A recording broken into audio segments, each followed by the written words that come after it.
pessoal, como é que vocês estão? Tudo bem aí com vocês? Espero que sim. Eu por aqui de novo, o Marcelão, professor Marcelo Antônio Almeida de Mello. Dificilmente eu inicio as minhas bate-papos aqui com vocês dizendo que eu sou professor. E existem algumas razões para isso. Primeiro que a grande maioria das pessoas que está aqui no canal, no Fala Marcelão, sabe que eu sou professor. O canal está no ar já há alguns bons anos. E embora eu atue muito fortemente em pós-graduação, eu já atuei muito tempo em graduação de instituições de ensino superior. E esse vídeo que a gente vai reagir hoje é de um professor que faz stand-up comedy. E é um professor que a gente estima muito, que faz a gente rir, que faz a gente dar risada. Então é um professor show de bola. Que é o professor Diogo Almeida, né? O professor Diogo Almeida teve em sala de aula aí durante sei lá quantos anos, eu não sei ainda se ele está em sala de aula, mas eu acompanho os vídeos dele no YouTube porque ele fala de uma maneira super diferente da vida do professor. Eu já tive a oportunidade de assistir um show dele, um stand-up comedy dele pessoalmente, e de fato a vida do professor é uma coisa cheia de nuances.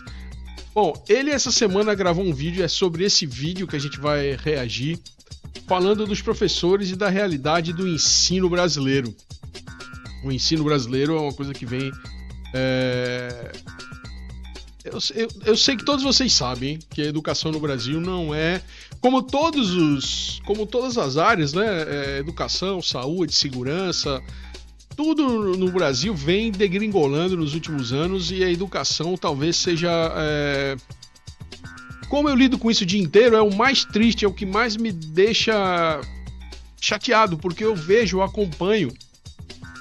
Recentemente eu fiz um vídeo, ou foi uma palestra, não lembro ao certo, falando sobre educação, e que na minha época de graduação na Universidade Federal, nas universidades que eu estudei, principalmente aqui na Universidade Federal Rural de Pernambuco, os diretórios acadêmicos e os DCEs, diretórios acadêmicos estudantil, tinham escrito nas paredes as mesmas frases do movimento estudantil de hoje, passando 40 anos. O ensino não evoluiu absolutamente nada. As palavras de ordem do movimento estudantil da minha época, de 20 anos atrás, são as mesmas palavras de ordem que eu vejo estampada hoje nos diretórios acadêmicos das instituições de ensino federal que eu dou aula.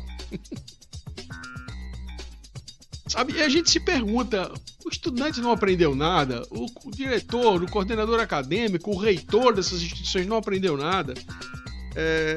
Só aprendeu aí na mídia questionar a verba federal, que tá certo questionar, mas o que será que o reitor dessa universidade vem fazendo? Será que ele vem fortalecendo o ecossistema dele, a instituição de ensino dele? Será que o governo do estado vem fortalecendo a instituição de ensino que é formadora e que deve retornar para a sociedade algum tipo de benefício?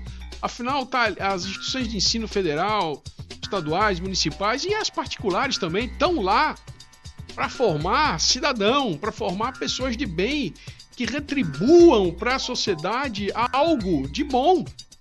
Ou você acha que você estuda que é para você?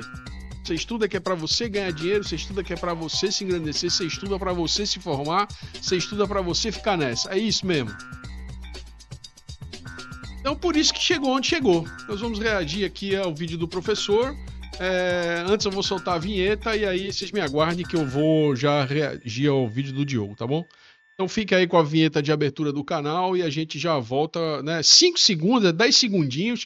Esses 10 segundinhos servem para você se inscrever no canal, dar o seu like, dizer que você está gostando, fazer o seu comentário, principalmente se você é professor. Você está em sala de aula, se você vai concordar comigo e com o professor Diogo no que a gente vai comentar aqui, tá bom? Então vamos lá, solta aí a vinheta de abertura, por favor.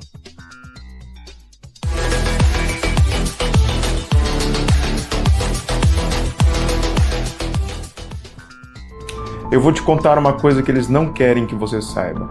Os professores estão morrendo. Uma professora de Curitiba, Paraná, morreu enquanto exercia o seu ofício. Ela infartou dentro da escola. Então, Professor Diogo é esse camarada que tá aí. Veja que ele é um stand-up comedy, é uma pessoa que está acostumada a fazer piada com as coisas. E nesse momento, como ele é um camarada que vivencia a sala de aula dioturnamente, o que ele está dizendo? Ô moçada, ou a gente muda esse cenário, ou a gente está frito.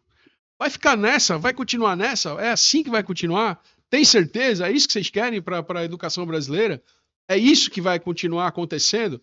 É isso que você que está aqui me assistindo, que tem filhos estudando em instituições de ensino federal, principalmente, mas em sala de aula do Fundamental, do Fundamental 2, do ensino médio, do ensino superior, o problema é praticamente o mesmo. Praticamente o mesmo. Ah, Marcelo, você fala isso, mas você continua dentro de sala de aula. Eu continuo dentro de sala de aula primeiro, porque eu amo o que eu faço, assim como o Diogo. O Diogo ama o que ele faz porque ele é apaixonado por sala de aula, é apaixonado por estudar, é apaixonado por dar aula, é apaixonado por transformar pessoas por intermédio do conteúdo. Então, toda vez que você vai numa sala de aula, você entra, eu, professor, professor Diogo, e todo professor que está me assistindo e que entra em sala de aula, entra com uma única função. Qual é? Transformar vidas, criar um cidadão melhor, formatar um conhecimento coletivo dentro daquela sala, de maneira que todo mundo saia de lá, inclusive o professor, com algum ganho. Então, toda vez que eu estou lá com os meus alunos me relacionando, os alunos ganham. Ganham, claro que ganham. Eles estão pagando para que eu dê o melhor de mim, mas também eles me ajudam, eles me ensinam, eles me transformam. Então, ao mesmo tempo que eu transformo, eu sou transformado. Todo professor é isso. E a fala do professor Diego é o sentimento dele sobre isso que está acabando. Sobre o professor que está doente. Como está doente a maioria dos profissionais hoje em grandes empresas, com jornadas imensas de trabalho. Então, se a gente está aqui falando especificamente do professor, entenda, isso não é só benefício do professor. Todo mundo está nessa guerra, todo mundo está sujeito ao que está acontecendo com os professores, com esse mercado cada vez mais agressivo e que requer cada vez mais desempenho. Só que o professor ele é um dos mais castigados, porque o ambiente dele não é só insalubre, o ambiente dele faz com que ele perca a vida.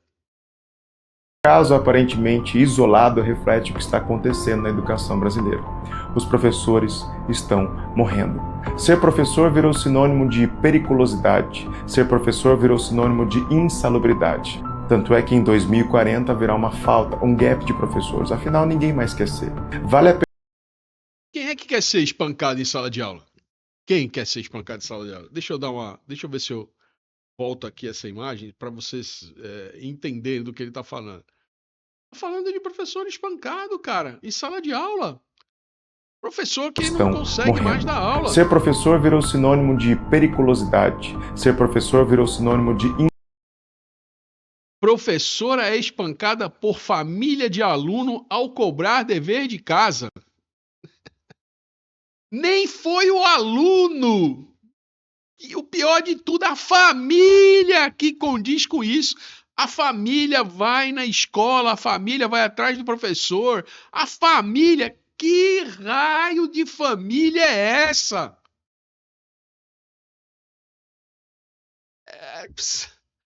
É a cara do Brasil isso mesmo. O professor está cobrando para melhorar a qualidade de vida do aluno, cobrar dever de casa, a família vai lá. Ah, mas a família também é extremamente pressionada. É extremamente pressionada. Eu sei que o dia a dia de todo mundo é complexo. Eu não estou na pele desse pai de aluno, dessa mãe de aluna, mas o professor tem que ser respeitado dentro da seara dele, dentro do universo dele. Se ele está cobrando o aluno, ajude o professor a cobrar o aluno. Ajude o professor a melhorar o desempenho daquele aluno. É a sua obrigação, pai, mãe, tutor, tio, irmão, que fica com o aluno. Cobrar. Tem que cobrar a lição desse garoto. Tem que cobrar o desempenho, tem que cobrar a melhora desse aluno para ele poder melhorar. Insalubridade. Tanto é que o Brasil poderá ter carência de 235 mil professores de educação básica até 2040, porque ninguém quer mais ir para a sala de aula.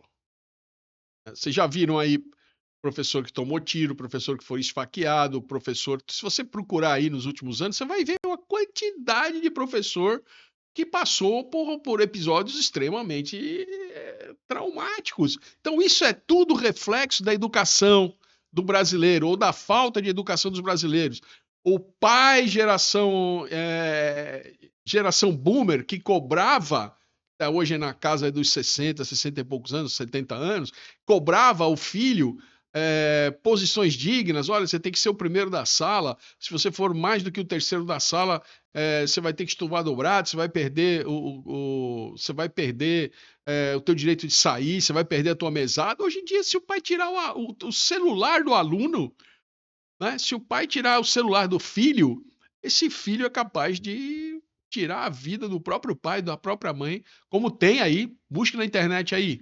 Pai tirou o celular do filho porque ele teve baixo desempenho na escola e o filho tirou a vida do pai. Então, vai acabar a história dos professores, vai acabar. Mas e se acabar os professores, tá tudo bem, porque tem o EAD, mas o EAD precisa de professores, o EAD não é sozinho. Ah, mas aí vem a inteligência artificial. Que inteligência artificial que vai dar aula no lugar do professor? Ainda não sei qual é, não. Será que vai existir? É possível, mas, sabe, a impressão que eu tenho é de que o poste está fazendo xixi no cachorro. 2040 haverá uma falta, um gap de professores. Afinal, ninguém mais quer ser. Vale a pena arriscar a vida por tão pouco? Vale a pena se arriscar por um salário tão baixo? Vale a pena ser agredido? Professora é... Deixa eu pegar aqui. Deixa eu descer o vídeo aqui um pouquinho, só para você. Professora é esfaqueada dentro da escola municipal em Caxias do Sul. 2 adolescentes foram apreendidos por causa do ataque ocorrido durante a aula de inglês. Tô rindo, mas não é de alegria, não é de desespero, sabe? Fala aí. Caxias do Sul, em Rio Grande do Sul, localidade do Sul que normalmente as pessoas valorizam o ensino, valorizam a educação. Vai lá, deixar o dia continuar falando. Mas tá cheio disso. Se você for buscar por aí na internet, você vai encontrar tanta gente falando sobre esses desastres, sobre essas coisas, sobre esses interveios que acontecem com professores, que é capaz de você ficar indignado e tirar teu filho da escola. Porque cobrou o aluno de alguma demanda? Não vale. E é por isso que dia após dia os professores estão morrendo. Ou morrem de maneira fulminante, infartando na escola, ou morrem vítimas da violência, assassinados, ou morrem gradativamente. Dia após dia, o professor morre um pouco mais. Eu vou te contar uma outra coisa que eles não querem que você saiba. As políticas públicas ligadas à educação são uma mentira. Não existe uma inclusão de verdade, não existe uma valorização do professor e não existe um aprendizado de verdade. Culpa do sistema que trata o aluno e o professor como índice, para estampar de maneira mentirosa índices que não correspondem ao aprendizado efetivo da educação. Existe existe um monte de índices, mas eu vou falar um que eu conheço muito bem, que é o IDH. O Índice de Desenvolvimento Humano, eu conheço muito bem, que alavanca o IDS, Índice de Desenvolvimento Social de município. Então, toda vez, como eu trabalho com editora de livros, toda vez que uma editora fornece livros para estados e municípios, para a escola pública, em determinadas condições, ele tem que cumprir determinados requisitos, o índice de desenvolvimento humano daquele município sobe por investimentos que o município fez na educação. E você acha que o município fez isso porque o município é bacana, porque o município é top de linha? Não, é porque quando o índice de desenvolvimento humano, o IDH dele sobe e alavanca o IDS, o Índice de Desenvolvimento Social, ele pode, esse estado, esse município, pleitear maiores verbas junto ao governo federal. Então, e aí, o que tem de errado nisso? Não tem nada de errado nisso. Se ele pegar essas verbas e utilizar essas verbas para reinvestir no município, reinvestir na educação, reinvestir no salário do professor, reinvestir na melhoria da escola, reinvestir no ecossistema educacional, não tem nada de errado. Só que a realidade não é essa. A realidade é o que o Diogo está falando aí. O professor é obrigado a progredir o aluno, mesmo que ele não tenha aprendido. Às vezes, Progredir aluno significa aprovar o aluno, né? Existem diretrizes do MEC, principalmente durante a pandemia, isso foi totalmente evidente, porque isso foi documentado, o professor não podia reprovar aluno. Como se mede, então, o aprendizado? O cara está indo na escola para quê? Ele fica em casa assistindo a educação no YouTube, que tá tudo no YouTube. Se quiser aprender, tá tudo no YouTube. É só buscar as fontes confiáveis que tu vai conseguir estudar, tu vai conseguir aprender pelo próprio YouTube. escolas cívico-militares são mais um exemplo de fakear e maquiar os reais problemas da educação. Você quer garantir uma boa disciplina, uma boa qualidade de aula? Ela não está ligada à presença de um militar dentro da escola. A presença de um militar e as escolas cívico-militares são uma maneira superficial, são uma maneira rasa de mostrar que os problemas da educação estão sendo resolvidos quando não são. A verdade, as escolas cívico-militares, elas despertam um sentimento que eu acho que está abandonado. Acho que o mais importante para mim das escolas cívico-militares é ensinar para o aluno propósito, ensinar para o aluno respeito, ensinar o aluno a ser um cidadão digno, respeitando os próximos, respeitando o pai, entendendo o que é hierarquia, entendendo o que é propósito de vida. Então, independente de currículo, independente de quem está lá na escola, a disciplina militar foi o que sobrou para poder controlar essa juventude que está fora de controle. Eu apoio as escolas cívico-militares, não porque elas são, como o Diogo está falando aí, que elas são uma mentira, que elas não são o que de fato dizem ser, mas eu apoio porque civilidade que não que por conta de viés não vem mais, por conta de narrativa, não vem sendo mais utilizados nas escolas convencionais, nas escolas cívico-militares está presente. Está presente essa característica. Disciplina, propósito, organização, método. OSPB, Organização Social e Político Brasileira, pode ter outro nome, mas o jovem está indo para a escola cívico-militar e aprendendo melhor do que nas outras escolas, porque na pior das hipóteses, independente do professor ser enviesado e ter narrativas de esquerda ou de direita, o professor que está numa escola cívico-militar, ele é obrigado a seguir a cartilha do militarismo que é só respeito. É só respeito pela hierarquia, é só respeito pelo próximo, pelos seus superiores, pelas pessoas que têm ascendência por você, pelo seu pai, pela sua mãe, pelos seus monitores. Então, eu apoio a escola civil militar, independente do currículo, por conta disso.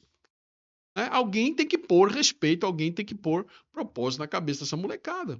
É uma mentira. Para garantir uma escola com disciplina, uma escola com respeito, eu vou te contar o que precisa ser feito. E você vai perceber que o problema é muito mais complexo. Salas de aula com mais de 40 alunos. Claro que o problema é complexo. Está num país com dimensões continentais, tudo aqui é complexo. Tudo aqui é complexo. Não tem nenhum problema aqui de saúde, não tem nenhum problema aqui de segurança pública, não tem nenhum problema de asfalto, de trânsito, que seja simples. Tudo é complexo. Então, Marcelo, por que tu está falando, então, da educação? Porque a educação eu lido com ela todo dia. E eu vejo os esforços que estão sendo feitos de tudo quanto é nível hoje, como é uma preocupação latente. Se vai dar jeito ou não, a gente vai saber daqui a pouco. Mas está havendo uma grande preocupação em saber quem é o aluno que está em sala de aula, em pesquisar esse aluno, em avaliar esse aluno, em atrelar esse aluno e as trilhas de aprendizagem a competências da Base Nacional Comum Curricular, BNCC, estabelecida pelo MEC. Então, muita coisa está sendo feita, esforços estão sendo trabalhados de forma quase sobre-humana. Então, a fala do Diogo tem os seus acertos, tem as suas peculiaridades? Tem. Mas ele está completamente assertivo? Nem tanto. Então, onde é que eu divirjo dele? Na visão pessimista. Se a gente só tiver uma visão pessimista do ensino, da educação, do aprendizado, do aluno, do pai do aluno, da sala de aula e do professor, nós estamos fritos. Pode amanhã tirar todo mundo, fechar as escolas, que ninguém vai mais para a escola, ninguém tem mais nada para aprender. Né? E a gente não pode fazer assim, a gente tem que ser otimista e entender que países muito piores do que o Brasil conseguiram reverter essa situação, conseguiram educar o povo, desde que haja vontade política. Né? Então aí é que eu acho que é o grande problema do Brasil. A vontade política é de pôr o dinheiro na cueca, é de pôr o dinheiro em caixas de papelão dentro do saguão do apartamento alugado, é de pôr dentro da mala, é de furtar os velhinhos do INSS. Então a vontade política do Brasil me parece que vai contra tudo que é de bom que a gente pode produzir. E aí passa também por um povo deseducado politicamente, que não entende de organização social, nem de política brasileira, e muito menos de geopolítica, de como o Brasil está posicionado no cenário internacional. E aí o brasileiro não valoriza o seu voto, vota de maneira equivocada, enviesada, seguindo narrativa, põe uma pessoa no comando do país. Eu não sou de esquerda, nem de direita, nem de meio. Eu sou do Partido Brasil, do Partido Cidadão, do partido que o Brasil mostra a sua cara. Né? Essa cara tem que evidenciar benefícios para a população, benefícios para o povo, benefícios para todos nós. Então, esse é o meu partido. Então, o meu enviesamento é nesse sentido. Né? A gente tem que ter exemplos de dedicação. Então, o Brasil tem tudo de problema? Tem, Diogo. Lógico que tem, porque aqui tudo é continental. Tudo que exige esforços monstruosos. E a gente só não foi ainda pro buraco porque o Brasil é imenso. Tem gente boa, tem muita agricultura, tem muitos recursos, tem muitas commodities, porque senão a gente já estava em um buraco. Talvez aí como Venezuela, talvez aí como outros países que afundaram. Então, vamos ser pessimistas, vamos fazer cada um a nossa parte. Diogo tá certo, tá coberto de razão, mas eu acho que ele podia ter apresentado, como ele é um comediante, um cara do riso, um cara que tá no mundo para fazer as pessoas rirem, acho que ele podia ter uma fala um pouco mais positivista. Só isso, tá? É a minha divergência com ele. Mas tudo que ele tá falando aí, eu concordo com quase tudo. Alunos, quando o ideal seria menos de 15. Professores não têm a sua hora atividade respeitada. Para que o professor possa executar uma boa aula, ela tem que ser muito bem planejada. Isso demanda tempo, isso demanda formação. E isso não é respeitado. Existem escolas que não têm a mínima estrutura para que a educação aconteça. Existem escolas que não têm merenda de qualidade, existem escolas que o ventilador não funciona, existem escolas em que o giz não escreve e que o apagador não apaga. Então esse é o retrato da educação brasileira. As salas de aulas estão superlotadas, os professores estão sobrecarregados, os coordenadores e diretores cada vez mais pressionados e os alunos tampouco não podem ser cobrados. E o resultado disso é uma educação que não gera aprendizado. Eles não querem que você saiba. Mas a educação brasileira está em extinção.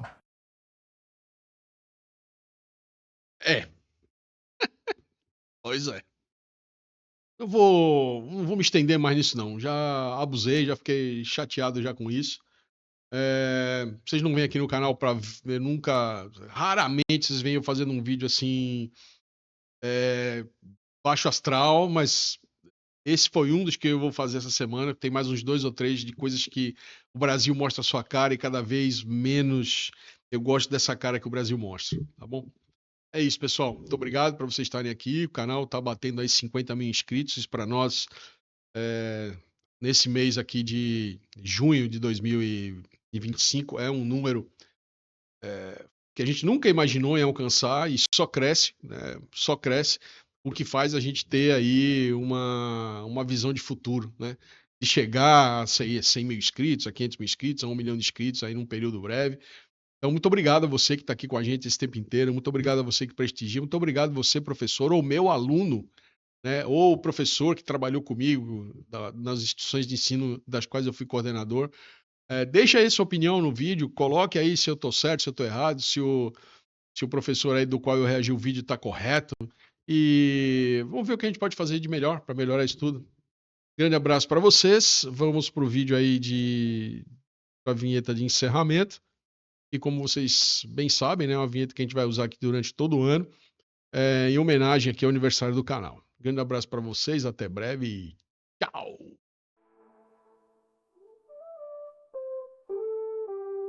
Marcelão fala o que tem de falar, faz resenhas e comentários, dá sua opinião, doa quem doer. Curta, compartilhe e comente, deixa o seu like. E muito obrigado por prestigiar o canal Fala Marcelão.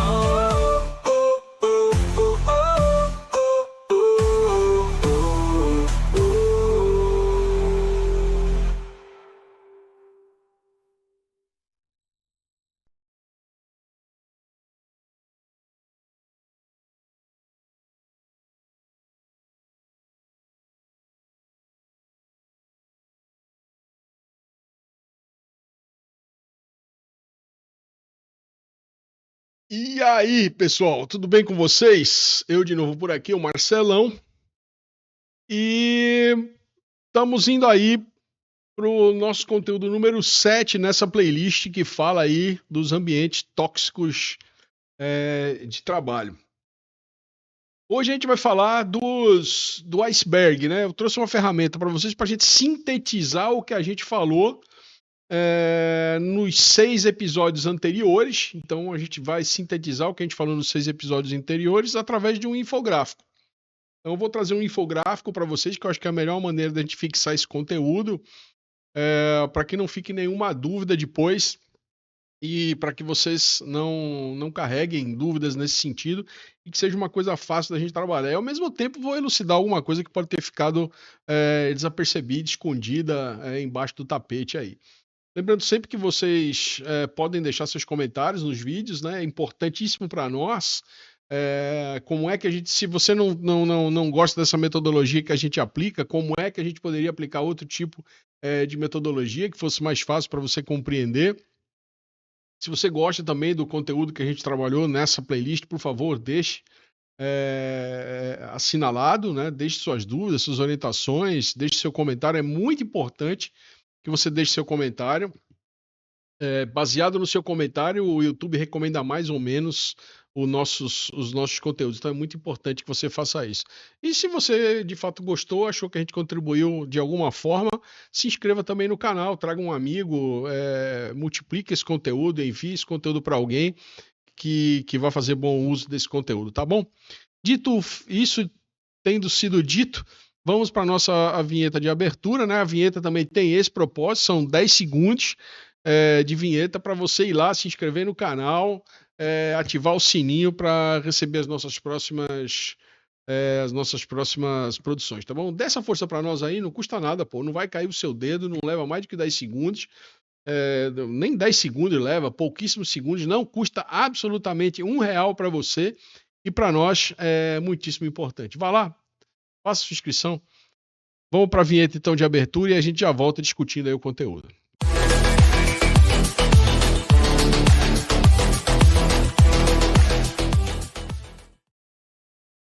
Pois conforme eu tinha falado para vocês, né, a gente já tem esse é o penúltimo conteúdo da nossa lista, a lista principal de conteúdos, nossos 6 principais conteúdos já foram postados, já estão postados. É uma playlist aberta que não custa absolutamente nada, ninguém vai te cobrar R$1 por nada, não tem pegadinha, não tem enganação. É uma playlist que de fato a gente faz para contribuir com a vida das empresas, com a vida dos gestores, com a vida dos colaboradores, para fazer com que empresas, líderes, gestores e colaboradores, empregados se entendam melhor. Esse é o nosso objetivo aqui.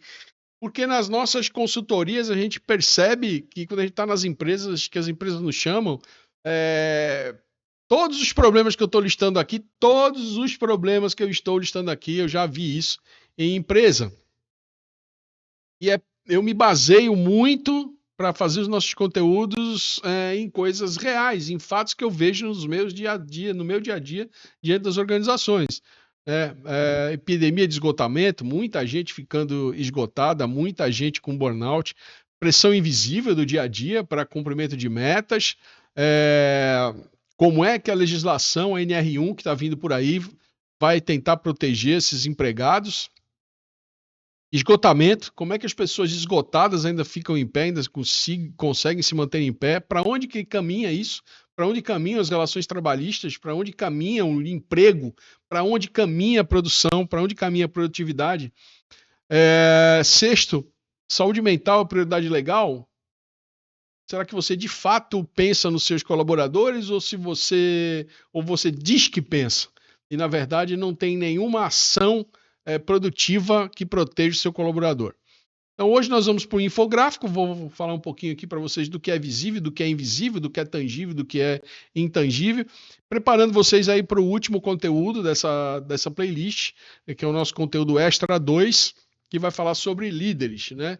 Líderes que cuidam, que protegem o colaborador no seu ambiente de trabalho.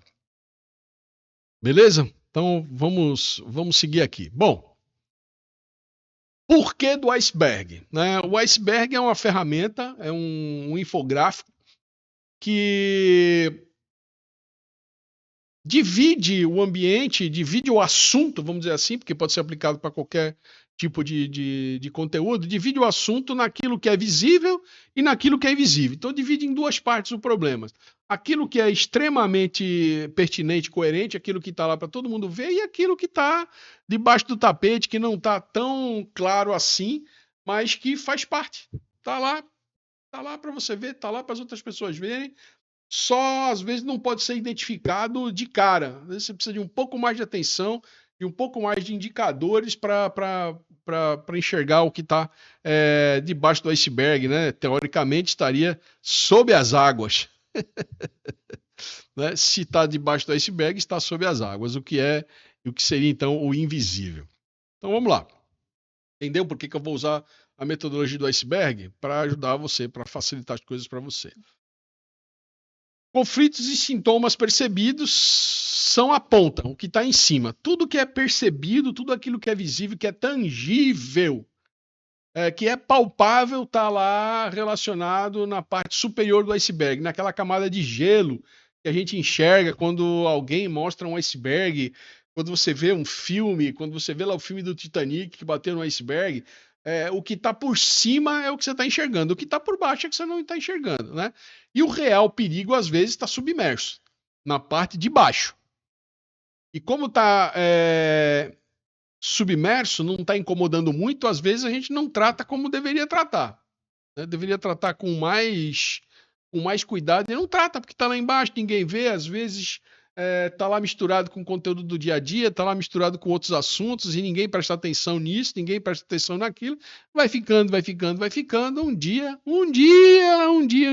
a gente vê esse conteúdo, mas até então deixa lá escondidinho, né? Muita gente até prefere que esses conteúdos fiquem lá escondidinho, então não vou me dar muita atenção. Né? Então, trata-se daí do que está na superfície, do lado de cima, e do que está na profundidade, do que está abaixo. É disso que trata o iceberg. Então é nesse formato que a gente vai trabalhar. Ficou claro para vocês? Então vamos lá nas relações de trabalho, então, entender o ambiente tóxico de trabalho. O nome dessa série, né? O nome dessa playlist é Revita, né? Revita ou Revitar, que tem a ver, né? Já expliquei diversas vezes com o que tem a ver. Vejam lá nos primeiros episódios, eu explico direitinho o porquê do nome Revita, né? Significa revitalizar, ressignificar, repensar novas estratégias para um ambiente de trabalho produtivo, assertivo. Então, o que está acima e o que é perceptível nas nossas relações de trabalho e que o iceberg aponta aí em cima, né? Nessa parte de cima. Conflitos constantes. É fácil da gente ver conflitos constantes. As pessoas não se entendem bem. Nem na hora do café, nem na hora nem por telefone, nem por e-mail, nem por zap, nem por nada. É conflito toda hora. Faltas frequentes. As pessoas arrumam desculpa, enfiam atestado médico direto, arrumam quebra de carro, arrumam dor de dente, arrumam sogra que morreu, arrumam um monte de coisas para se desculpar e para evitar de vir trabalhar um dia na semana, 2 dias no mês, 3 dias no mês, o que a gente chama aí popularmente de absenteísmo, a quantidade de pessoas, indicadores de desempenho que falam por que as pessoas não estão vindo trabalhar. Baixo rendimento individual e coletivo, caras estão muito cansados, vivem em atrito, muitas horas de cafezinho, muitas horas para cigarro, gente entrando mais cedo, gente saindo mais cedo.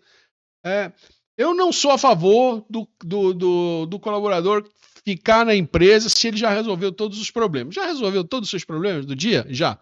Vai embora para sua casa. Vai embora para sua casa. Se você bate ponto, dá um jeito de negociar esse ponto, mas vai embora. Se você não está fazendo nada na empresa, se você não está colaborando em nada naquela empresa, se a tua missão do dia terminou, eventualmente deu para você adiantar alguma coisa do dia seguinte, se não tem nada para você fazer, vai embora. Né? E você, gestor, ajuda esse cara a ir embora mais cedo, porque ele indo embora mais cedo, ele vai ver o filho, ele vai ver a mãe, ele vai ver a esposa, ele vai para a academia, ele vai fazer algo produtivo fora do ambiente de trabalho, e amanhã ele vai vir mais relaxado para o ambiente de trabalho, ele vai vir melhorado para o ambiente de trabalho e menos desgastado. Ou colaborador, senhor gestor e senhor empregado, senhor colaborador, é aquele que chega no horário e sai no horário ou assim que terminou os seus afazeres do dia.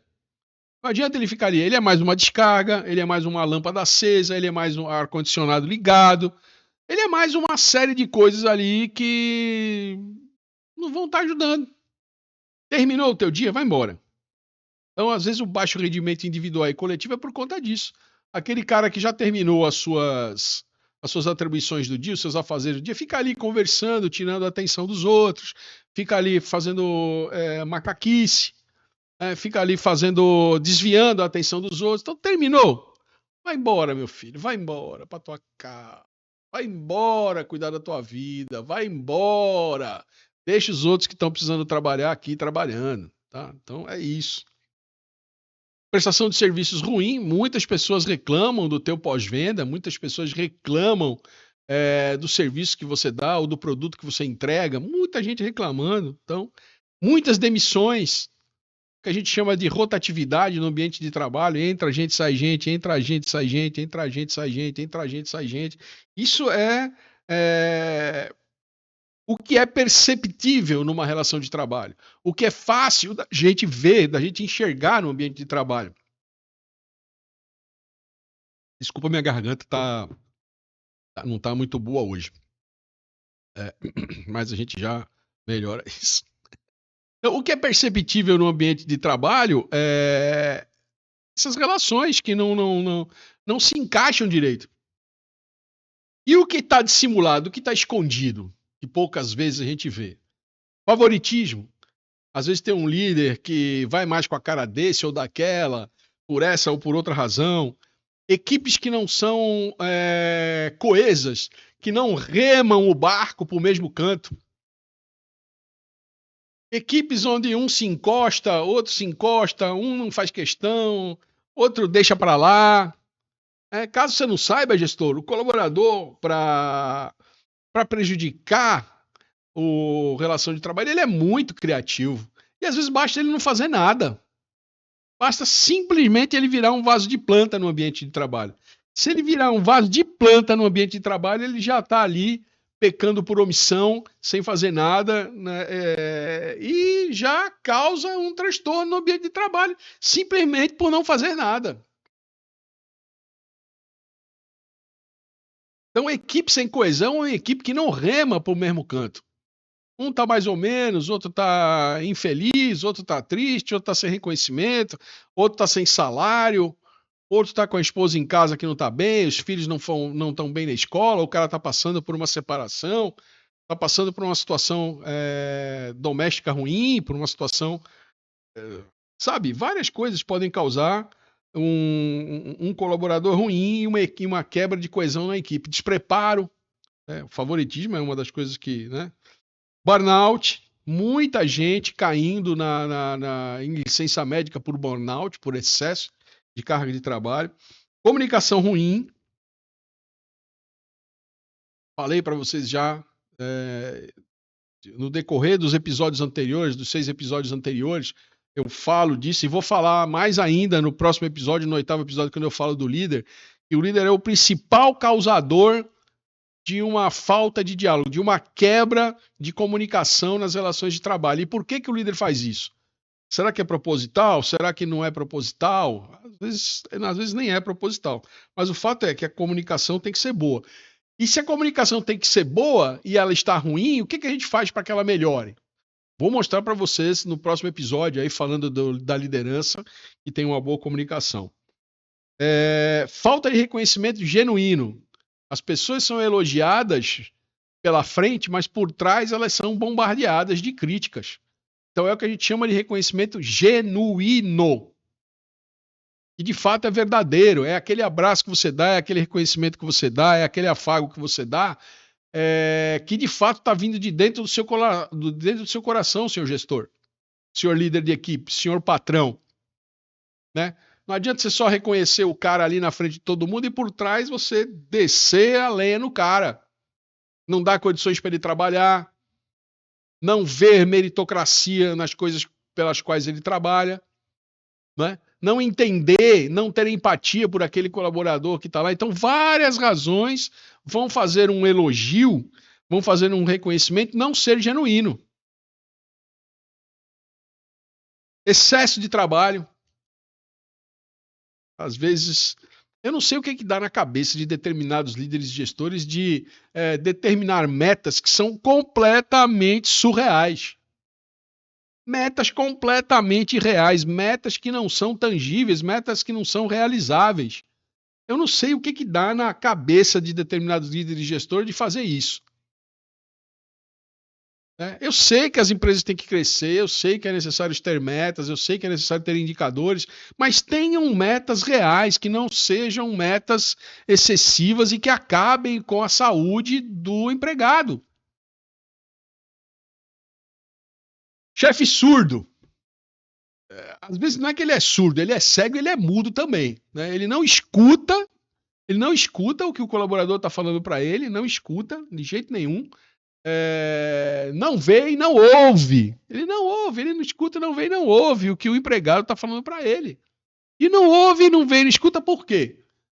Porque às vezes ele não foi preparado para estar naquela posição. Então um chefe às vezes que não escuta, ele foi alçado ao cargo sem preparo, não tem as competências corretas para estar ali.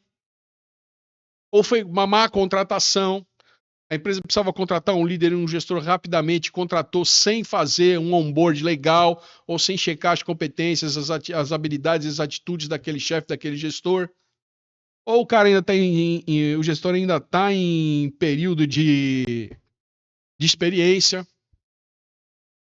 Normal. Então, olha a quantidade de coisas que pode estar abaixo do iceberg, né? Que pode estar dentro d'água, que pode estar dissimulado, que a gente não enxerga. Simplesmente não enxerga e tudo isso está ali acontecendo. Está ali e não tem a percepção. Mas de quem seria a incumbência, então? De quem é a incumbência de estar prestando atenção nessas coisas? Do RH? Do líder de área, do gestor, de quem é a incumbência? Do presidente da empresa, do CEO, do dono? De quem é a responsabilidade de estar olhando essas coisas do iceberg? Tantos que estão acima quanto que estão abaixo. Óbvio, né, que tem uma carga maior aí para o pessoal do RH que tem que ser preparado para isso, né, para fazer gestão de gente.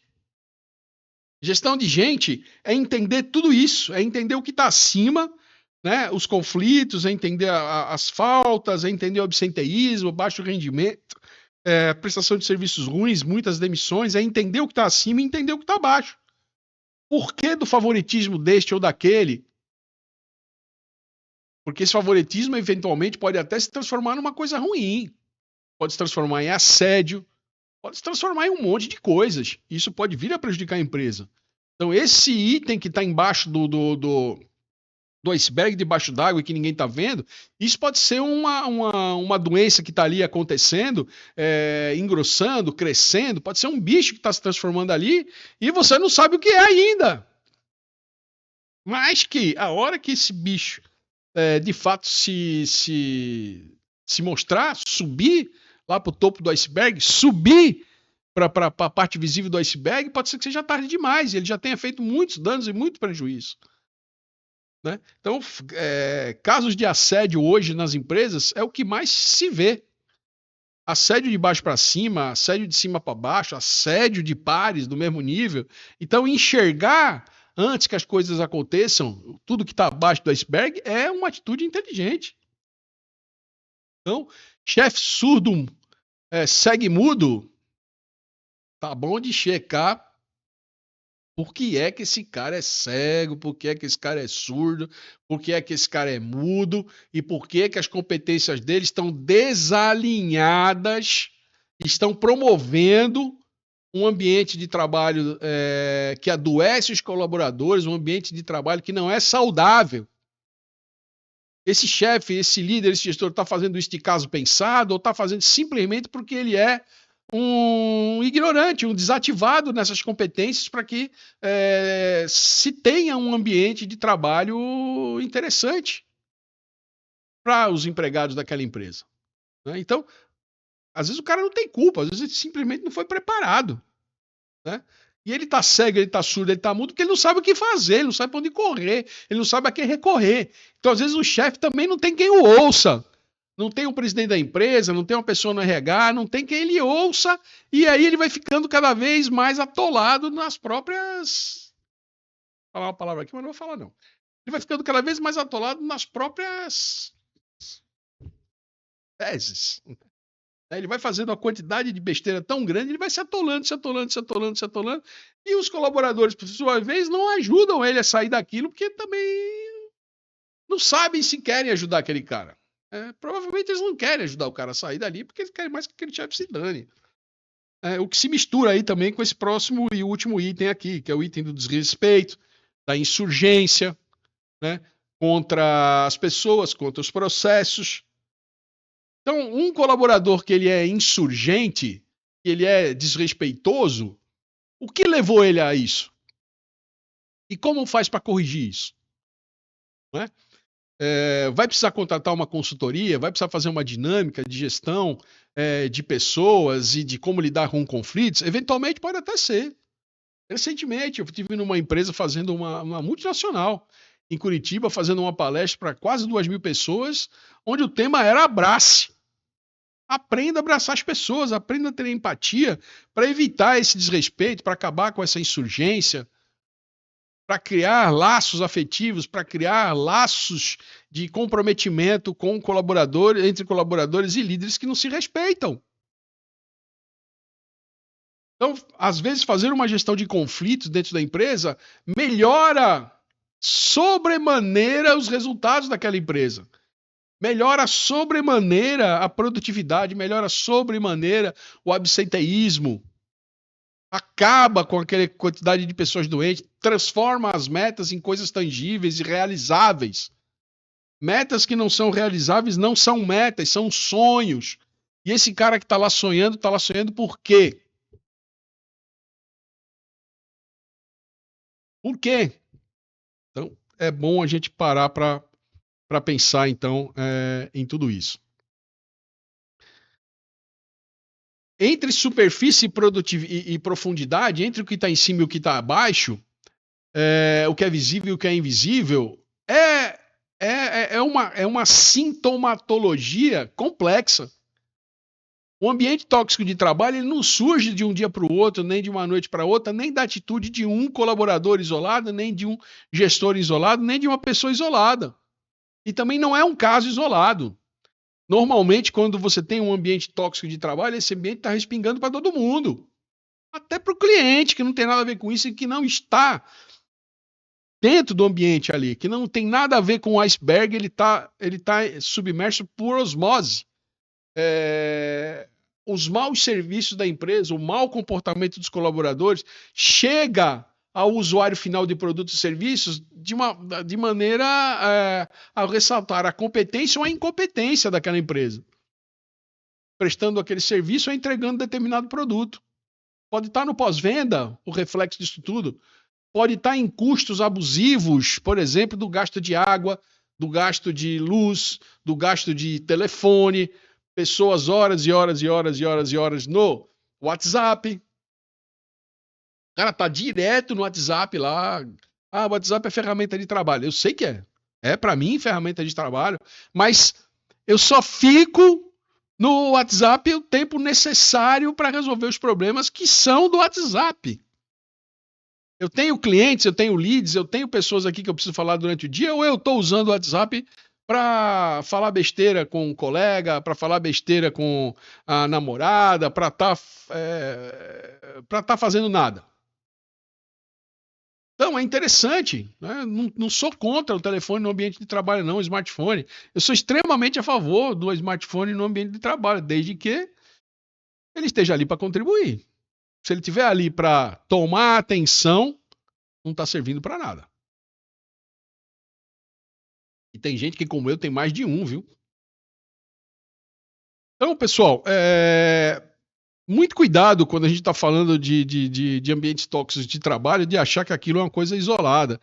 Que é fulano ou beltrano que promovem aquele ambiente de trabalho desgastante, que promovem aquele ambiente de trabalho dissimulado, promovem aquele ambiente de trabalho doente.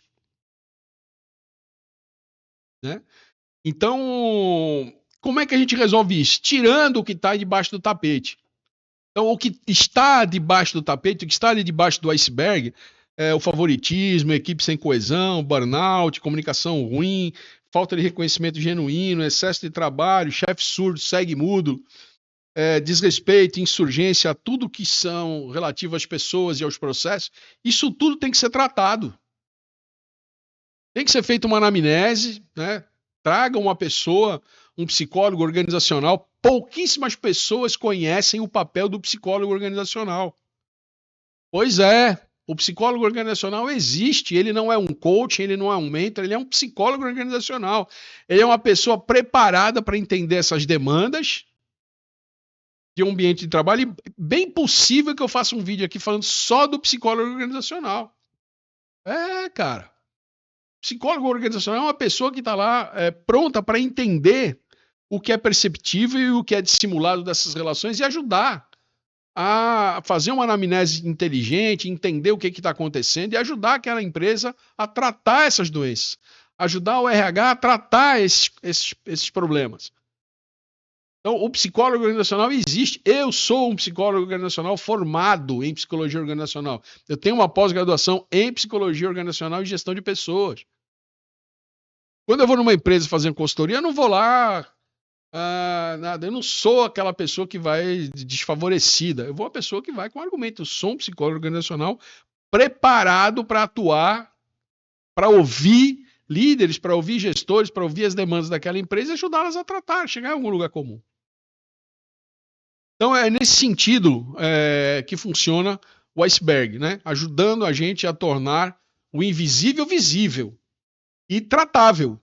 Né? Uma vez que a gente reconhece, uma vez que passa para cima do iceberg, né, que passa para a parte visível do iceberg, que não está no invisível, que não está no dissimulado, a gente consegue tratar. A gente consegue prescrever uma série de remédios, entre aspas, remédios que não são remédios. Muitas vezes são ações, atitudes e correções que devem ser implementadas no ambiente de trabalho em função dele ser um ambiente de trabalho que promova a saúde de todos.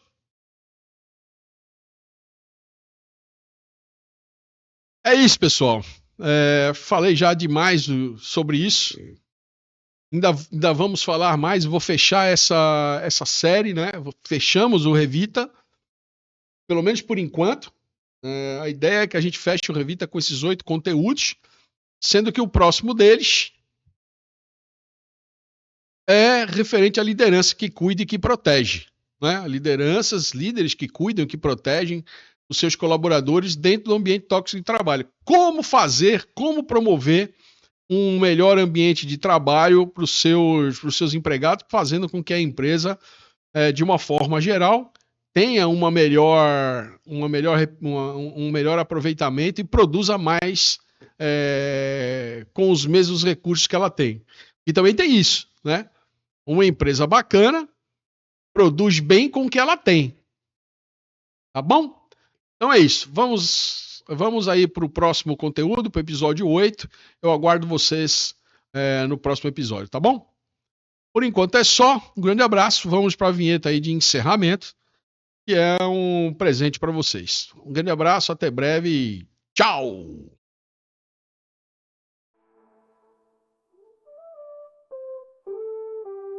Marcelão fala o que tem de falar, faz resenhas e comentários, dá sua opinião, doa quem doer. Curta, compartilhe e comente, deixa o seu like. E muito obrigado por prestigiar o canal Fala Marcelão.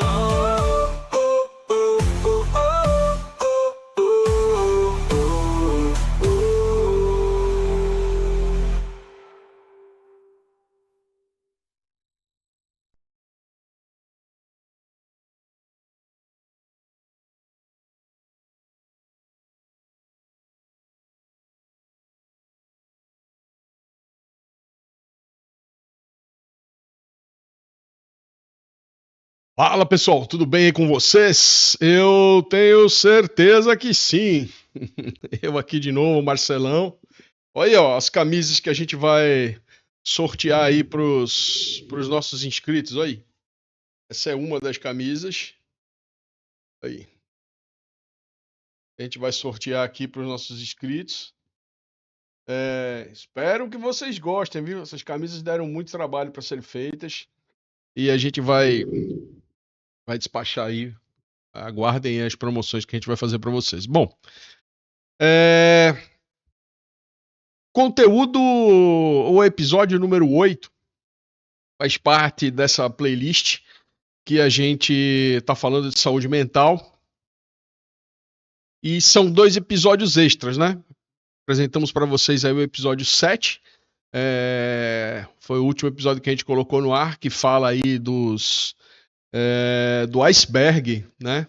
Ou seja, de problemas que estão acima e problemas que estão abaixo. Os que estão acima são os visíveis e os que estão abaixo são os invisíveis. Esses problemas são os problemas que afetam a vida diária aí, das pessoas nos seus empregos, né? Afetam diretamente as pessoas e, obviamente, afetam também as empresas. Porque se as pessoas têm a sua performance rebaixada, a sua performance prejudicada, consequentemente, as empresas também têm os seus resultados prejudicados. Isso é que muitas vezes os gestores não entendem. Ah, mas o nosso perfil é totalmente voltado para resultados. Sim, meu amigo, o seu perfil, o perfil da sua empresa é totalmente voltado para resultado. Nada de errado nisso, né? Só que você tem que saber balancear. Balancear por quê? Porque a tua empresa não pode obter resultados sem os seus colaboradores. É simples assim. Um colaborador desmotivado, a playlist fala disso o tempo inteiro. Um colaborador desmotivado, um colaborador frustrado, um colaborador que não tem reconhecimento e que não se enxerga valorizado pela organização, é um colaborador que, primeiro, está de olho nas oportunidades de mercado. Se ele encontrar alguma oportunidade no mercado que seja boa, melhor do que a que você está oferecendo para ele, ele vai, não tenha receio disso, que ele vai embora da tua empresa. Isso é a coisa número 1. E quando ele vai embora da tua empresa, ele leva ativos com ele consideráveis. Ele leva horas de treinamento, ele leva horas de aprendizado, ele leva horas de onboarding que você investiu naquele colaborador, naquele empregado, e ele vai embora. Ele leva toda essa bagagem com ele. Então é bom que você tente ter um ambiente saudável para que esse colaborador fique. Esse é o papel do líder, né? Por isso que esse episódio aqui, número 8, o último episódio dessa playlist, dos dois conteúdos extras, fala disso, do gestor que ajuda a manter o colaborador na empresa, que ajuda a ter um ambiente saudável para aquele colaborador ficar na empresa e que ajuda a empresa a ter uma performance melhor. Então, muitas vezes, na maioria das vezes, você acha que a performance da tua empresa está ruim porque os empregados são ruins. Não é isso? Negativo. Às vezes você tem bons empregados, bons colaboradores na mão de líderes e na mão de gestores medíocres. Isso faz com que a autoridade dele não seja uma autoridade positiva, não seja uma autoridade que cura, uma autoridade que protege aquele colaborador. Não é um líder que corta na própria carne, ou seja, quando os louros são dele, são de todos, é sempre ele que é o grande responsável por todas as vitórias da empresa, e aí a empresa vai ficando sem um colaborador decente para cuidar da empresa. É disso que a gente vai falar aqui. Então, vamos aí assistir a nossa vinheta de abertura. Nessa vinheta de abertura, ela existe, ela tem 10 segundos para uma única razão. Para você ir lá no canal, se inscrever, fazer a tua inscrição no canal. Muito importante que você nos ajude, muito importante que você colabore, né? Estamos chegando perto aí de 50 mil inscritos nesse mês aqui de junho. Estamos perto do São João aqui, junho. Então, vai lá, ajuda a gente, dá essa forcinha, colabora com o canal. Então, a vinhetinha que dura 10 segundos por conta disso. Vamos lá?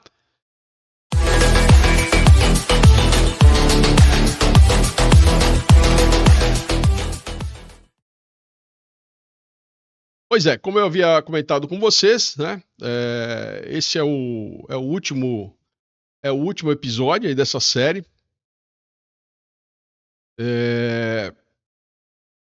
Passamos aí pela epidemia de esgotamento, passamos aí pela pressão invisível, passamos aí pela as características legais, né, desses processos organizacionais. Passamos aí por esgotamento, como é que a pessoa está esgotada, mas ainda está de pé, ainda está aguentando tomar porrada. Para onde vamos? Onde é que isso vai parar? Né? Conteúdo número 5, 6. Saúde mental é prioridade legal? Existe prioridade legal? Existe sim. Conteúdo anterior, né? A gente falou do infográfico, do ambiente tóxico de trabalho, aquilo que está acima da linha d'água que é visível, aquilo que está abaixo da linha d'água que é invisível. Então, e agora a gente está falando aqui dessas lideranças, que são lideranças que deveriam colaborar, né? Que deveriam fazer com que o colaborador tivesse um ambiente de trabalho saudável e não consegue. Então, o líder que protege, um líder que é eficiente na sua posição, é um líder que consegue ter um ambiente de trabalho saudável. Né? Um ambiente de trabalho que as pessoas acordem de manhã e falem, pô, hoje eu vou trabalhar, eu quero ir trabalhar, eu vou trabalhar feliz, eu vou trabalhar feliz, eu vou trabalhar contente, eu vou trabalhar com a mente em dia.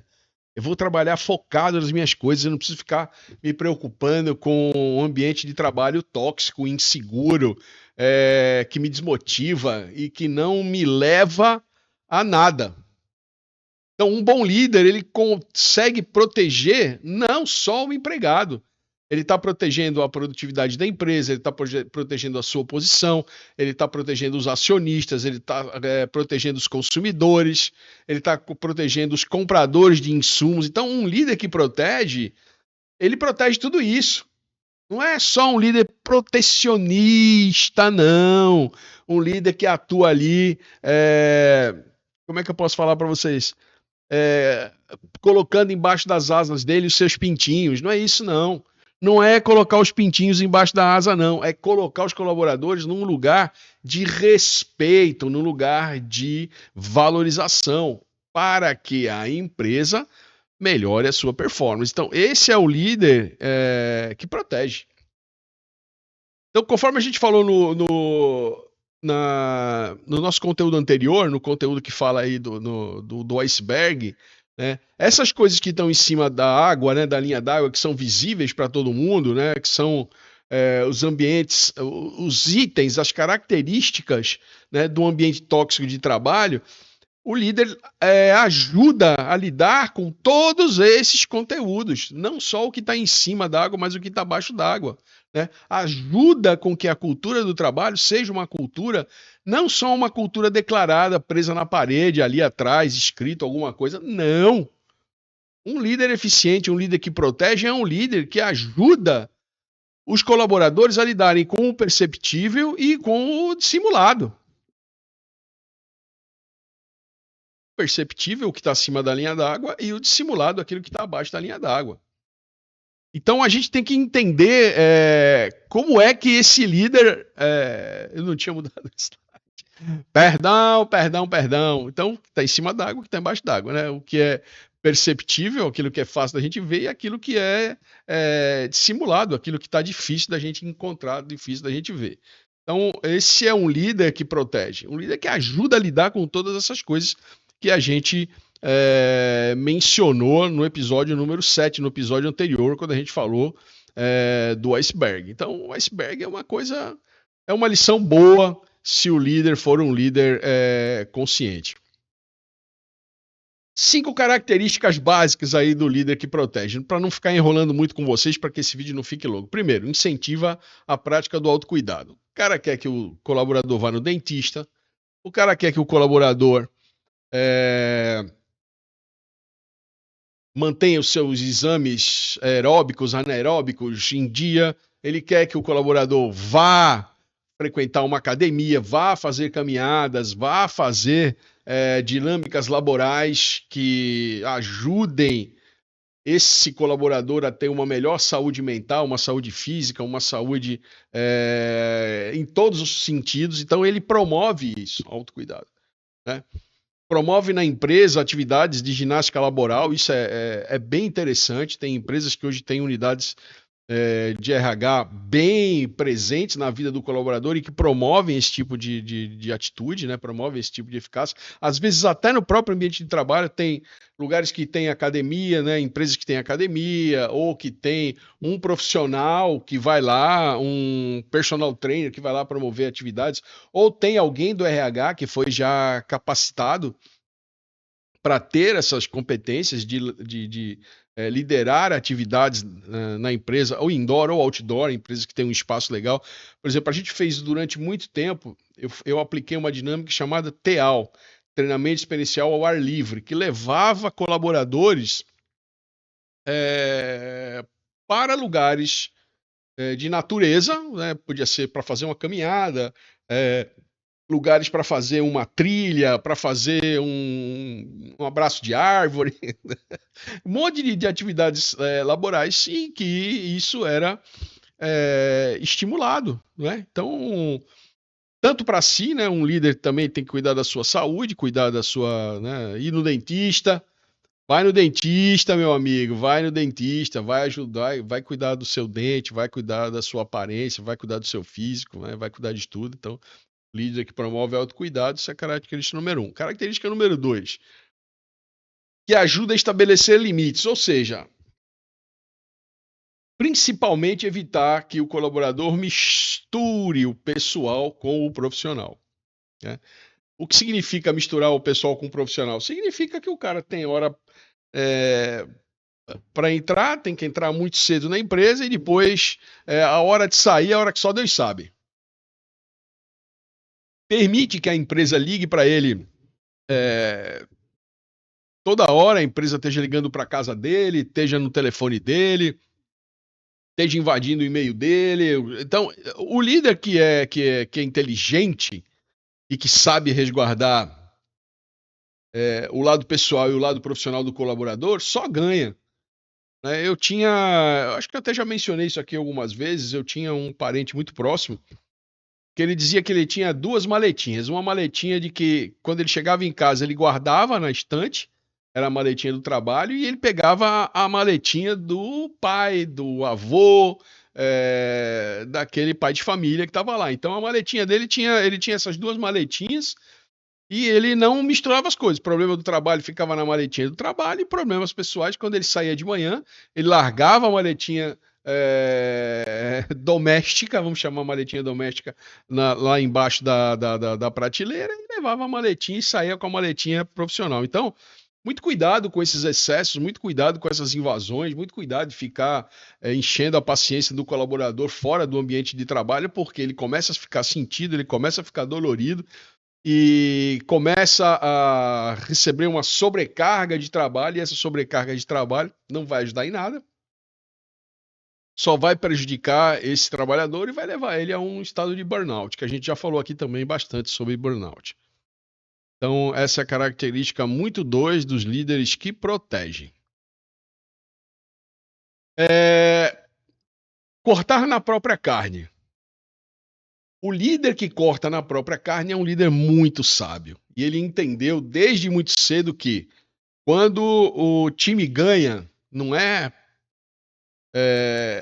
porque ele tá capitaneando aquele time, tá pilotando aquele barco. É porque todo o time se comprometeu a ganhar.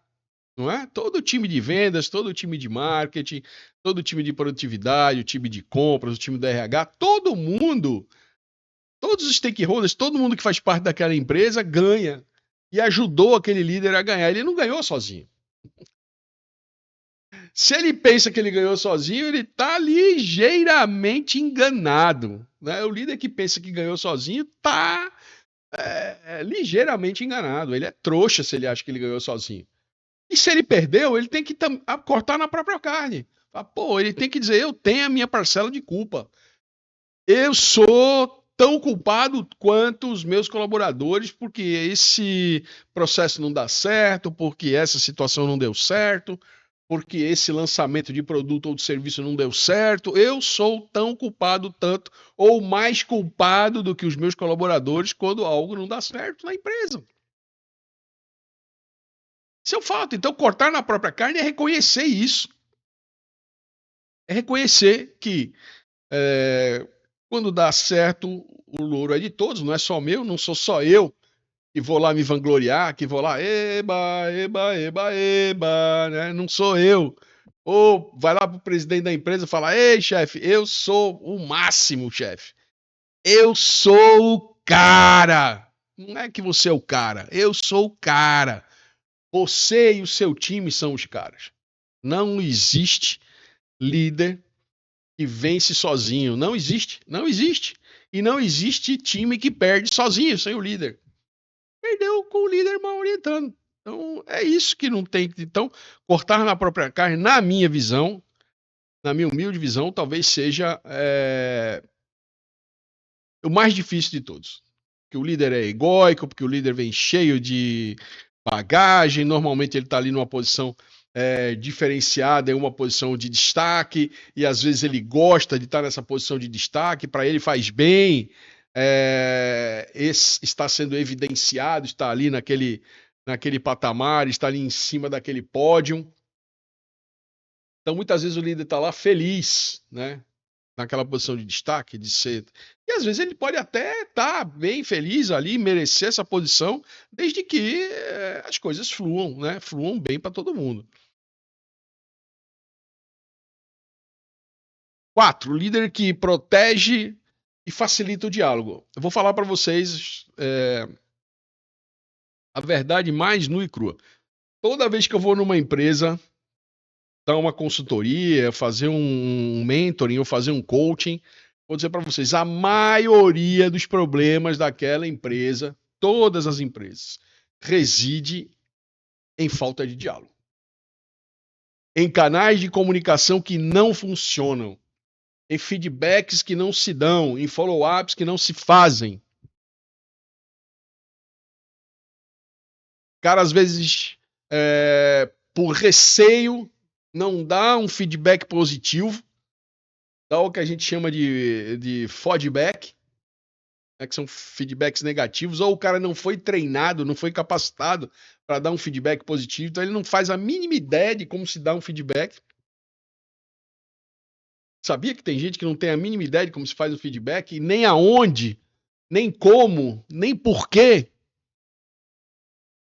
Tenho aqui no canal, depois eu vou deixar aqui nos cards para vocês, ensinando a dar feedback. Como é que a gente dá um feedback? Como é que a gente trabalha um feedback positivo? Primeiro que, entenda, ninguém dá feedback se não se importa com aquela pessoa. Então, se você não está dando feedback, é porque você não se importa com os teus colaboradores. Se você não está recebendo feedback, é porque alguém lá em cima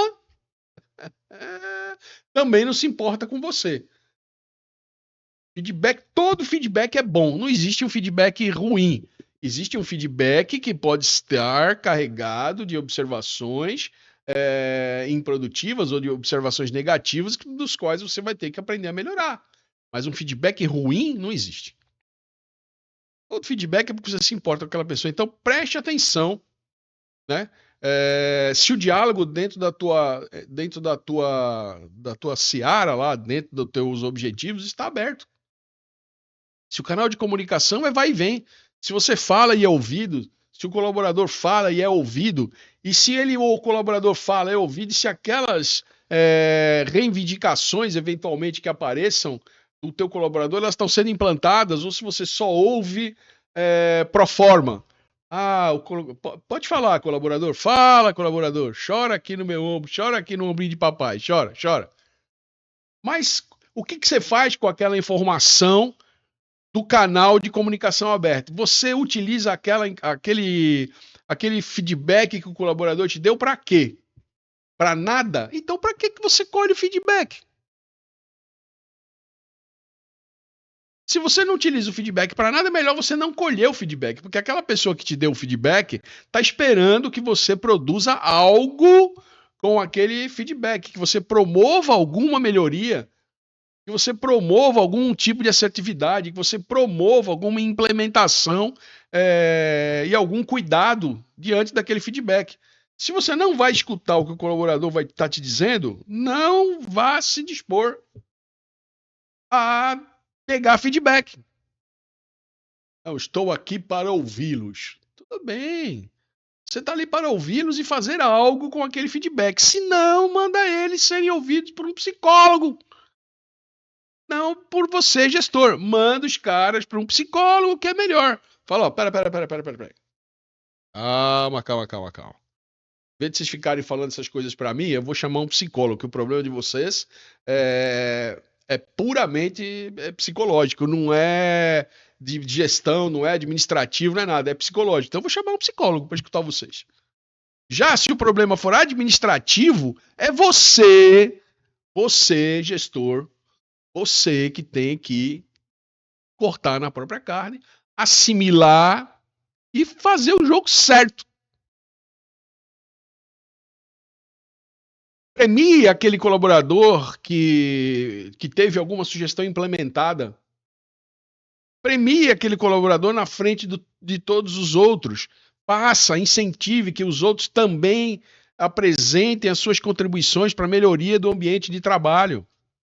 Às vezes é uma coisa que você não nota. É uma geladeira suja. Por exemplo, alguém atacando a marmita dos outros na geladeira. Coisas bobas. É uma vaga de estacionamento que você poderia resolver e não resolve. É 1 hora a mais ou 1 hora a menos de entrada, 1 hora a mais, 1 hora a menos de saída. Ou seja, várias coisas que você poderia estar fazendo para melhorar a vida do teu colaborador. Eles estão lhe dando esse feedback e você não faz absolutamente nada com esse feedback. Então não peça feedback. Se o feedback dos teus colaboradores não vão servir para orientar as melhores práticas, não peça feedback. Repito, não peça feedback. Porque o cara vai te dar o feedback e vai falar, pô, eu consegui falar para o meu gestor, pô, eu consegui dizer para o meu gestor o que eu estava pensando, será que ele vai tomar conta, vai fazer aquilo que eu estou pedindo? Será que ele eu vou estar gerando alguma colaboração dentro da empresa? Se não vai estar gerando, pode parar. Então, facilite o diálogo, mas promova algo de assertivo com aquele diálogo. Senão, melhor você não fazer. Quinto, tenha empatia e compreensão. O que é empatia? É se colocar no lugar do outro. Então, quando você se coloca no lugar do outro, fica muito mais fácil você entender os anseios, as necessidades daquela outra pessoa. Se fosse eu, o que eu estaria sentindo no lugar daquele colaborador? Se eu estivesse lá, naquela posição, o que eu estaria sentindo? Como é que eu estaria vendo aquela situação? Como é que eu estaria me posicionando? Eu no lugar de fulano, eu no lugar de Beltrano, o que é que eu estaria sentindo?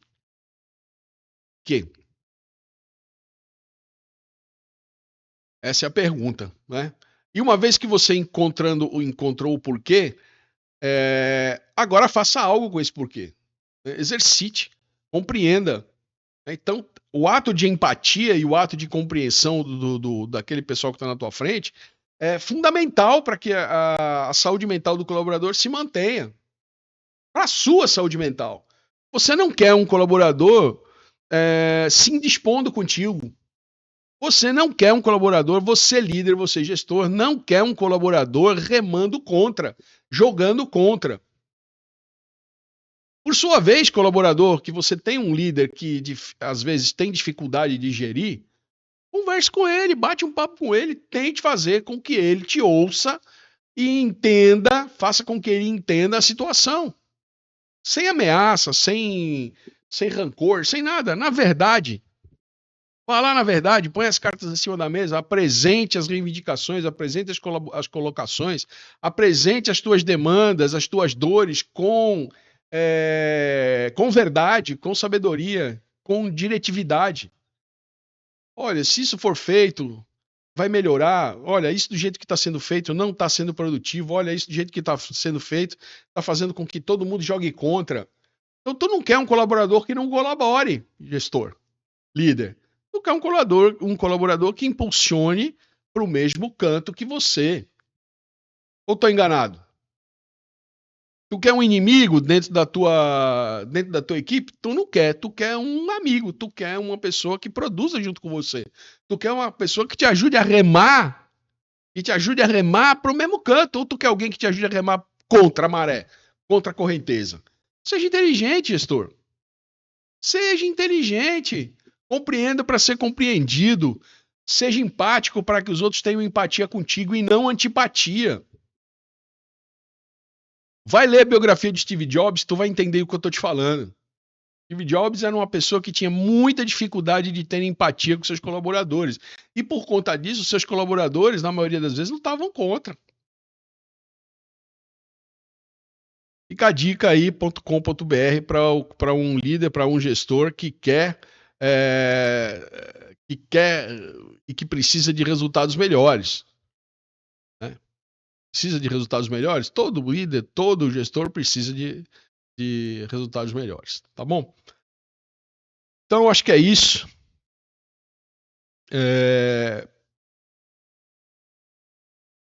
Que eu me lembre é isso.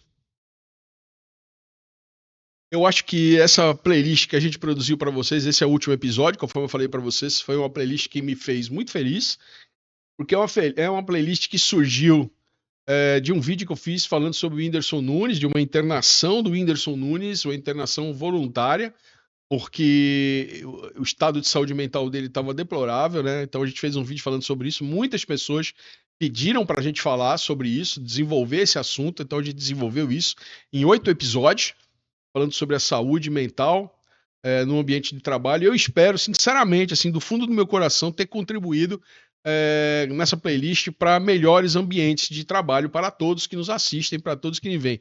Então indique o nosso conteúdo para um líder, indique para o teu gestor, indique, olha, eu queria te apresentar aqui um conteúdo que fala sobre ambientes de trabalhos melhorados, né? O ambiente de trabalho perfeito eu ainda não acho que vai existir, mas podem existir ambientes de trabalho muito favoráveis, que favoreçam e que engrandeçam a empresa, que engrandeçam todos os stakeholders, todos os que participam daquela linha de produção, que, por sua vez, vão garantir que a empresa tenha colaboradores eficientes, líderes e gestores reconhecidos e que toda a cadeia produtiva se beneficie por um líder ou por vários líderes que tenham essa consciência, né, de promover um ambiente de trabalho cada vez mais eficiente, cada vez mais racional, cada vez mais saudável e que não seja necessário olhar para os atributos da lei. Não é?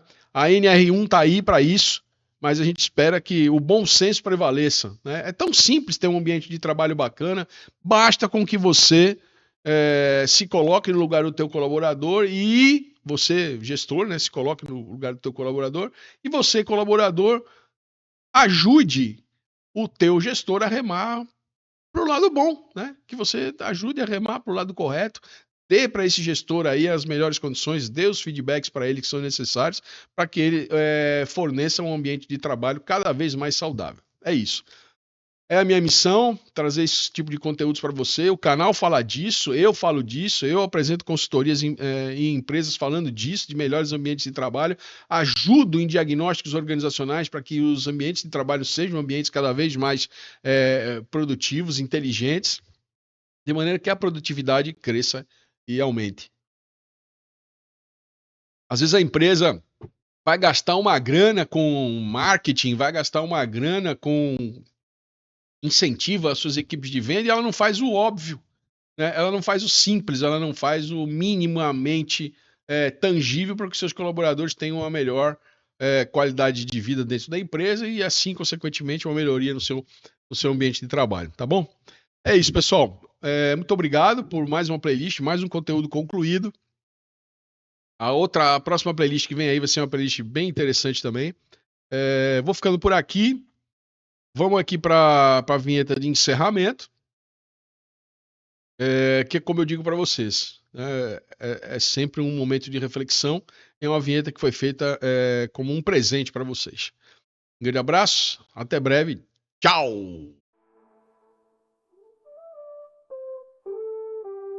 Marcelão fala o que tem de falar, faz resenhas e comentários, dá sua opinião, doa quem doer.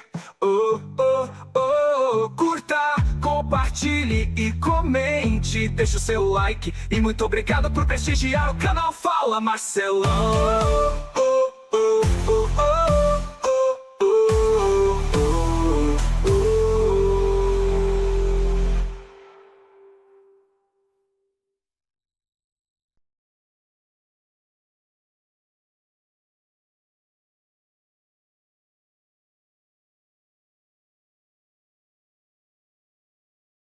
Fala Marcelão! Vocês estão bem? O jeito Disney de encantar o cliente. Vou repetir aqui. Vocês sabem o que é o jeito Disney de encantar o cliente? Ah, Marcelão, é o jeito do Mickey, é o jeito da Minnie, é o jeito do Pluto. Isso é coisa de criança. Nananinanã. O jeito Disney de encantar o cliente está completando 100 anos de existência. Exatamente. 100 anos de existência. 100 anos que a Disney encanta os seus clientes pelo mundo. E não é num ticket pequeno não, é um ticket caro. Custa caro você visitar a Disney. Não é uma coisa barata. E é o sonho de muita gente, é o sonho mágico da gente desde criança, né? Visitar os parques da Disney. Você já visitou o parque da Disney? Qual parque da Disney você visitou? Porque são 12 parques espalhados pelo mundo. Tem gente que inclusive se desafia a conhecer todos os parques da Disney espalhados pelo mundo. O fato é que esses 12 parques espalhados pelo mundo são líderes, repito, vou repetir, são líderes de visitação. Exato. Pois é, eles se vendem muito bem, eles colocam os seus produtos, eles colocam os seus serviços, eles colocam o atendimento do cliente acima de tudo. O cliente é a razão da Disney existir, sempre foi. Desde que o Walt Disney, desde que os irmãos Disney pensaram no seu primeiro personagem, que foi o Mickey, nunca mudou. O objetivo, o foco sempre foi o cliente.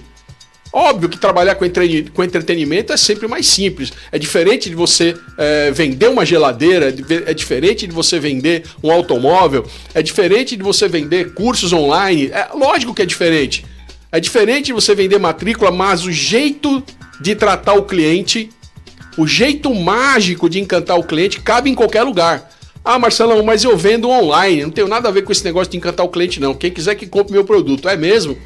Jura que você pensa assim? Se você pensa assim, se você tem um negócio online ou um negócio presencial, você está fadado ao insucesso se você pensa assim. O jeito Disney de encantar o cliente só é o jeito Disney de encantar o cliente de sucesso há quase 100 anos, porque ele sempre imaginou em atender o cliente com excelência, com total respeito aos direitos de consumo, com total respeito aos sonhos do cliente. Visitar a Disney é concretizar um sonho.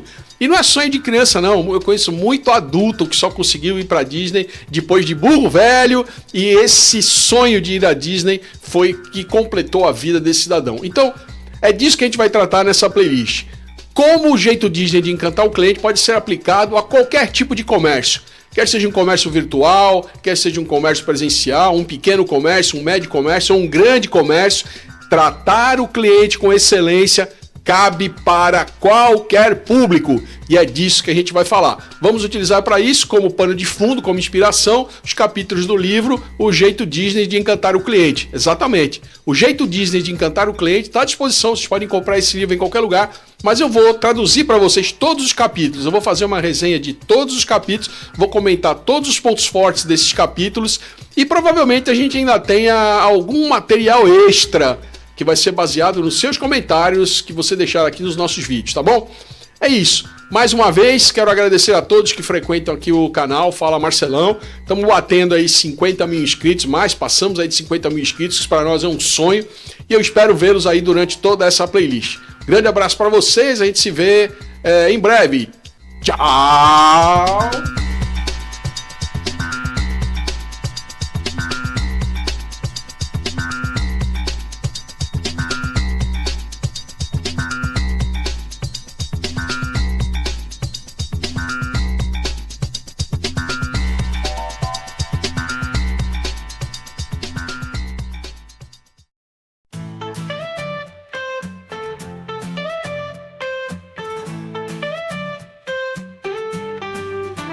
Canal no YouTube não é para qualquer um, não. Pega a visão, desbloqueia a missão. Vem para o Fala Marcelão. Com uma câmera na mão, sonhos e um fone de ouvido, microfone na mão. O roteiro é a missão, feito com amor no coração. Vamos logo, Marcelão, produzir conteúdos de montão. Vou falar tudo nesta canção. Não é fácil não, correr pela monetização. Curta, compartilhe, deixa o like, comenta. Pelo canal é só paixão.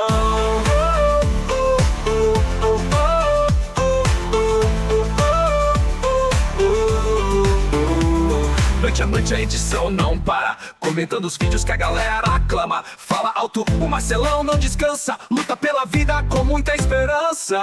Corre, Marcelão, vive a emoção. Cada inscrição mais perto da missão.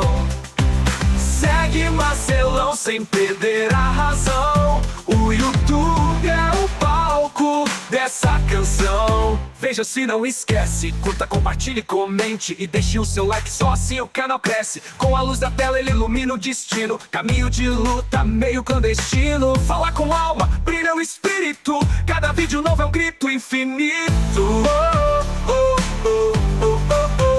Clica, curta, compartilha e comenta. Pega a visão, desbloqueia a sua mente. O suor dos sonhos não seca no chão, no eco de cada voz a motivação. O Marcelão não desiste não. Pega o hype e segue a onda.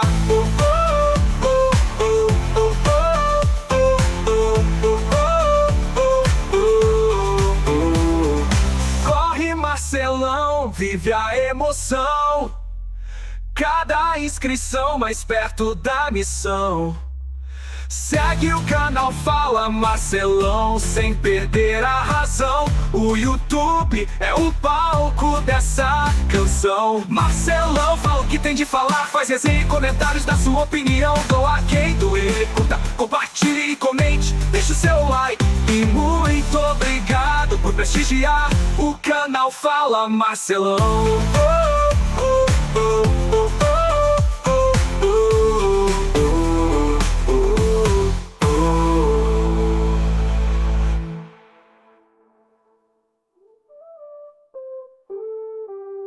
Marcelão fala o que tem de falar, faz resenhas e comentários, dá sua opinião, doa quem doer.